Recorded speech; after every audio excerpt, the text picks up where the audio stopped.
New York apple farms are feeling the devastating effects of climate change. The last few months have been a washout for pick-your-own businesses amid unprecedented rainfall. Farmers say changing weather patterns are threatening the future of their industry. Sally Patterson has more. It's been a rotten few months. Every year, thousands of apple pickers flock to farms across New York State to fill their buckets with fresh produce. But 2023 has been different. This autumn, unharvested fruit still weigh down the trees at Barton Orchards. Last year we had the total opposite. We had a drought, but the apple crop survived through the drought, and we had every single weekend available. It just was extremely dry.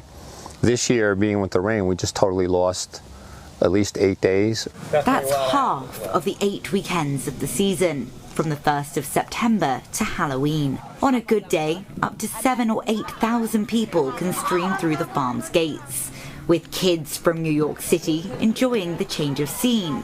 But this year, some days saw just a couple of hundred visitors. Drizzly weather has dampened profits for the apple picking industry, with some farms reporting a 30% drop in business this autumn. Many families picked staying at home over picking their own produce. Farmers across the state have had a bumpy ride, with attractions only hosting a handful of visitors. At Stewart's fruit farm, dangerous muddy conditions meant hay rides were parked and corn mazes didn't open. The pick your own business usually drives Bob Stewart's annual profits, but this has been the toughest fall he can remember in his 51 years running the farm. The bakery, run by Bob's daughter and son-in-law, isn't bringing in the usual amounts of dough. You're welcome. Goodbye. And customers aren't buying the fruits of the farm's labor. Well, as farmers, we have to adapt.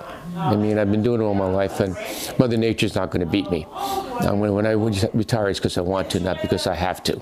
Changing weather patterns have uprooted an important part of New York's economy. It's the second largest apple-producing state in the country, made up of more than 500 commercial growers. The industry contributes $1.3 billion annually in total economic output, according to the New York Apple Association. We certainly don't want to lose our farmers. We rely on them for really great and safe food sources, right? I don't think we necessarily want to rely on food coming from a couple thousand miles away across the country or even across the globe, right? I mean, it's much better to have a local source and a traceable one. And we have that here in New York. As the threat of climate change risks growing out of control, farmers warn unpredictable weather could be a core issue in years to come. Sally Patterson, CNA, New York.